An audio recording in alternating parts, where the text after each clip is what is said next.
IELTS Speaking Part 3. Is it really that important? What kind of questions will I get? How should I answer those questions? What if I have no ideas? Don't worry, I've got you covered, because today we're going to be looking at how to handle Part 3 so that you can get a high score on the IELTS speaking test. Let's do it.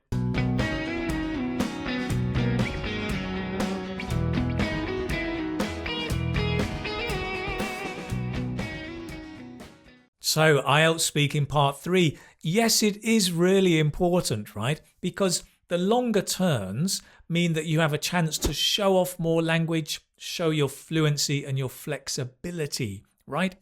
You should be giving answers anywhere up to 30, 40 seconds. So you've got lots of opportunity to show off. Also, straight after Part 3, that's when the examiner makes their final decision. So these last impressions are strong impressions, so you want to end on a high note, as we say, right? Now, when we look at the questions, remember there are some set questions in Part 3, but the examiners will also make up questions to react to what you're saying so that they can probe you and push you. Oi! Like that, right?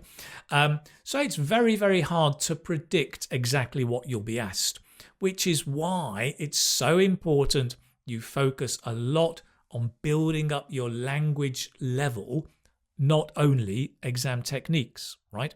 So today we'll look at some of the common question types that you might be asked in Part 3. And if you can understand the common types of questions, you'll be better prepared whatever the topic.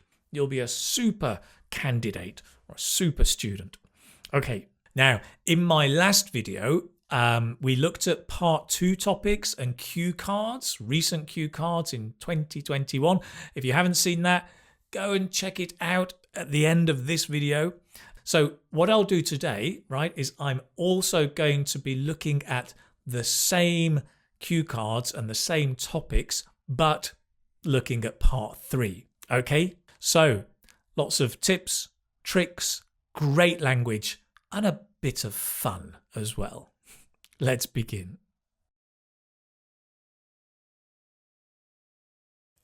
Right, so I'm going to look today at 3 different topics, and for each topic we'll be looking at 1 or 2 questions, but we'll be looking at a variety of common question types you'll get in IELTS Speaking Part 3.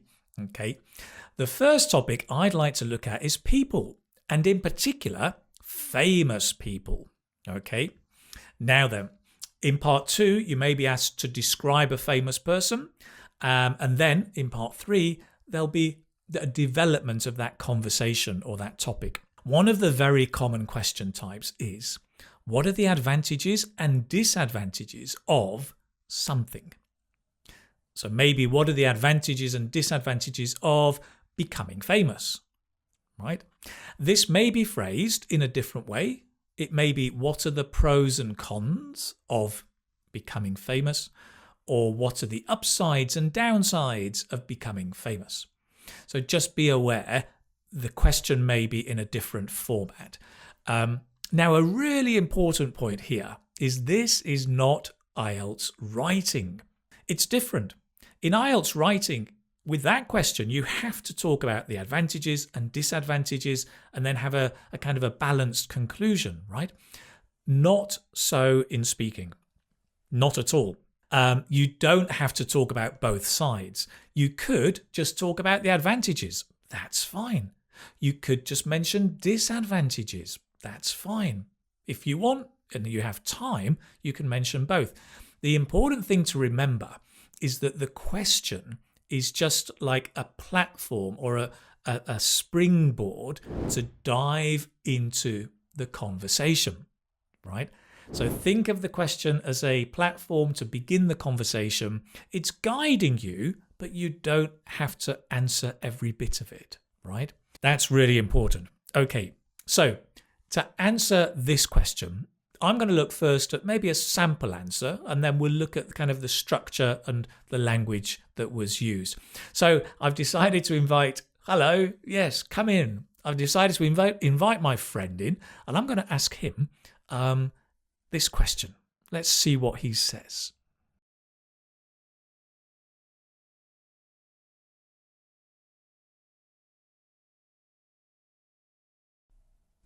Yo, check it out. It's Stan the man.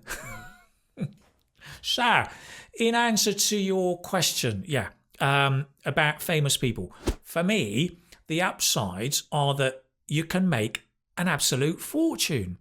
I mean, you can become very rich, yeah? For example, that Tom Cruise, his latest film, he made a killing. I mean, I don't know how much he made, but just because he's famous, he made a lot of money. So that's a great thing. However, the cons are that you lose your privacy, right? Of course, you lose your privacy. For instance, Tom, he can't go anywhere without the paparazzi popping up, snapping photos, people trying to take selfies. It must drive him crazy. It must drive him round the bend. So by and large, I think that being famous has more negatives than positives.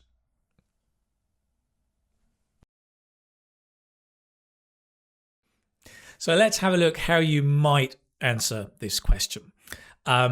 Actually, Stan, the man, uses quite a simple structure, right? Something like, for me, the advantages are that, for example, so that's a great thing.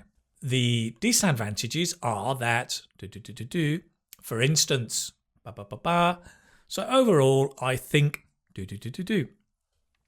So that is a very simple and possible structure you can follow. Of course, you don't have to. I think what's as important as that is the flexibility around the language we're using. So when you begin with your opinion, you could say, for me, as far as I can see, I reckon, right? And then the advantages, you might say the advantages are, the upsides are, the benefits are, the pros are, right? If it's plural, you may want to go singular. The advantage is that is optional. For example, you may say, for example, for instance, it's fine. And then when it comes to the disadvantages, you may say the downsides are, or the cons are that, And then Stan actually does a conclusion, so it is quite well structured, but it doesn't always work out that way. But if you want a conclusion, maybe you say, so overall, I think, by and large, I reckon, broadly speaking, I'd say, right? Mix it up. And then at the end, Stan says that I think being famous has more negatives than positives, right? That's great. It has more negatives than positives. Something natural.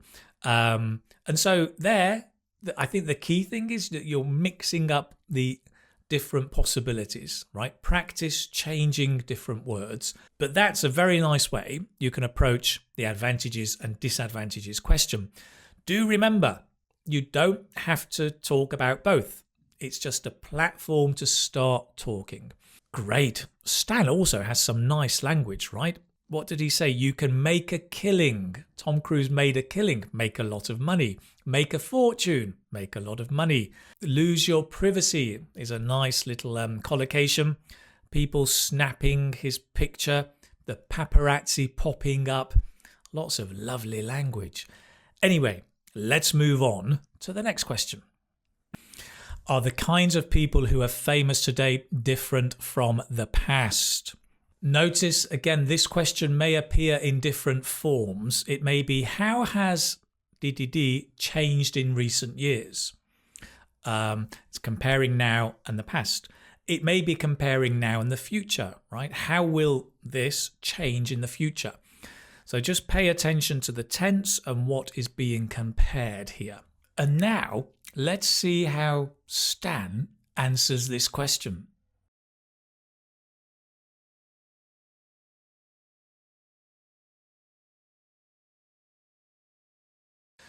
So yeah, famous people today and in the past. Well, absolutely, yeah, without a doubt. In the past, if we're going back like hundreds of years ago, famous people might have been scientists, inventors, rulers. Yeah, I mean, look at George Washington or Henry VIII, right, King of England, who is probably more infamous than famous. Nowadays, though, yeah, it seems anyone can be famous because social media allows anyone to enter the limelight. I mean, look at the Kardashians, right? I mean, they're famous for being famous. Stan answered the question, are the kinds of people who are famous today different from the past? Now, you'll notice from the last answer that you need to develop your answers quite a bit. So you're giving opinions, you're giving maybe reasons why, possibly examples in order to dig deeper into the topic. Here again, let's have a look actually at the structure of what Stan said. So he said, absolutely, without a doubt. In the past, look at So that's his opinion and then his example. And then he goes to the present. Nowadays, though, it seems, look at, So nowadays, it seems, again, opinion and example. So he's looking in the past, opinion, example. Present, opinion, example. Very simple. Interesting language, absolutely. Yes, totally, completely. I agree. Without a doubt, lots of things you can say. I think the signposts in the past and nowadays are really good. Make it crystal clear what you're talking about. And the examples, look at. So instead of, for instance, or for example, look at George Washington, look at the Kardashians, and then talk more about them. So very simple structure, some interesting language, right? In the past, if we're going back hundreds of years ago, so he's just being more specific, right? If we're talking about 20 years ago, it's like this. If we're talking about 50 years ago, it's like this. So that helps him be more specific and precise. If we're going back hundreds of years ago, famous people might have been, right? That's guessing something in the past. They might have been, lovely use of the modal past, right? Might have been scientists, inventors or rulers, and then the examples. Another expression, to enter the limelight. Anyone can enter the limelight. The limelight is the spotlight. It means to be famous. So lovely language. Lovely. Again. Okay, moving on. Let's move on now and talk about the topic of food. Oh, I love food. One of my favourite topics. Now, a common question here in part 3 is, why do some people right? Why do some people choose to eat unhealthy food? Well, what do you mean, Mr. Examiner or Mrs. Examiner? Some people. Who are you talking about? Young people? Old people? Obese people? Well, you see, a lot of IELTS questions are deliberately very open to let you choose what to talk about. Okay, so the secret here is to be specific. Choose one group of people, if I can say it properly, and speak about them, right? So you might say, well, let me talk about teenagers. I think they eat unhealthy food because, right? Focusing on a group. Let's see how our expert Stan answers this question. See if you can pick out which group he's talking about.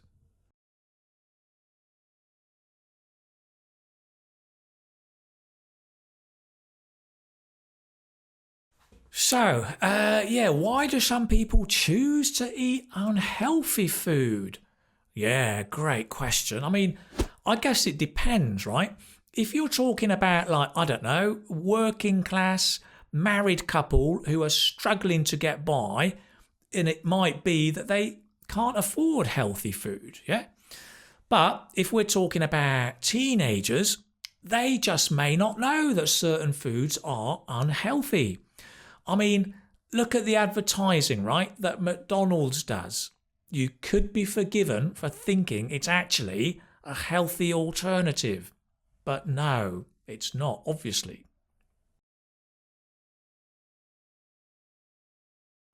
Why do some people choose to eat unhealthy food? So we can notice here that Stan focuses in and gives a very specific example, right? And this helps bring out very rich vocabulary. So being very specific is good. So what do I mean? Well, here, the typical question, why do some people do this? You may be thinking, well, which people? I mean, some people do that, but other people don't. So be specific.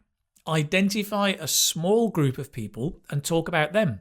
Stan does this, right? He says, I guess it depends. If we're talking about then it might be right?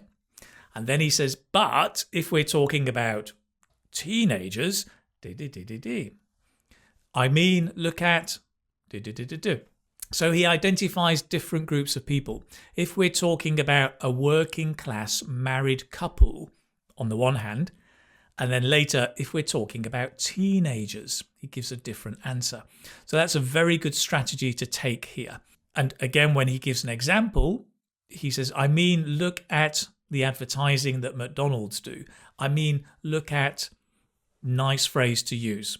He also uses, you'll notice, not lots of fancy vocabulary, right? He talks about healthy food. Some foods are unhealthy, but it's not really fancy vocabulary. What's really nice are the collocations. And to be honest, this is where you shine at the level 7, band 8 and band 9 is your correct use of collocation. The words that usually go together, right? Working class married couple. Struggling to get by. It's a very common chunk, right? If you're struggling to get by, then it's difficult to survive. Struggling to get by because maybe they don't have enough money.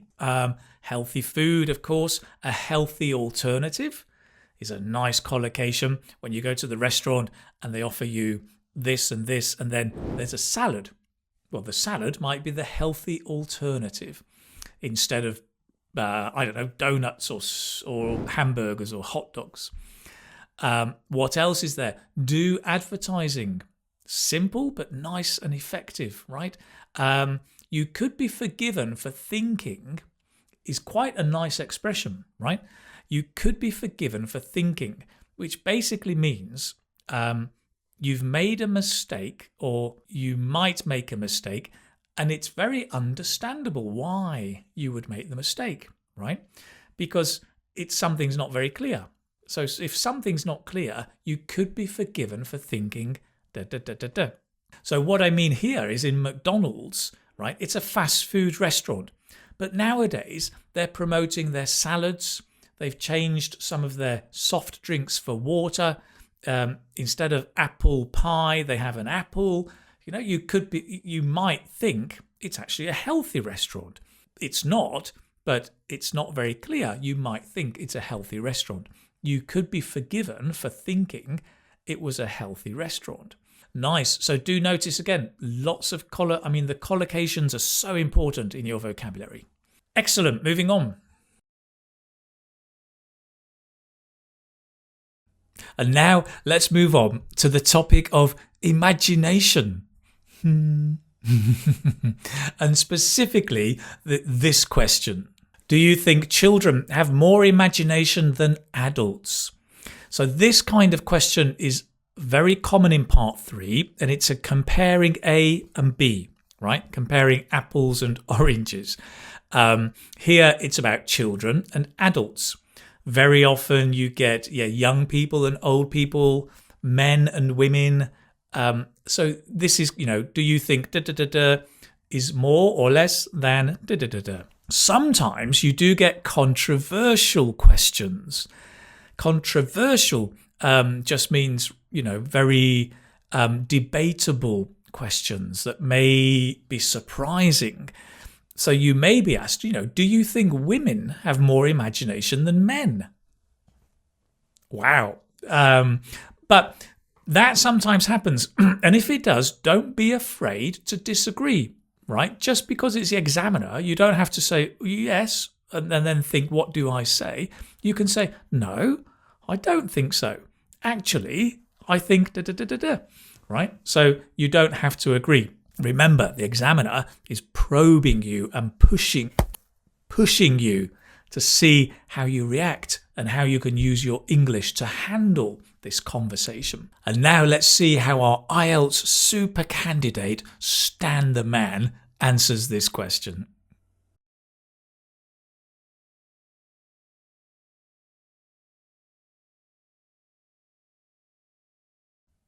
To some degree.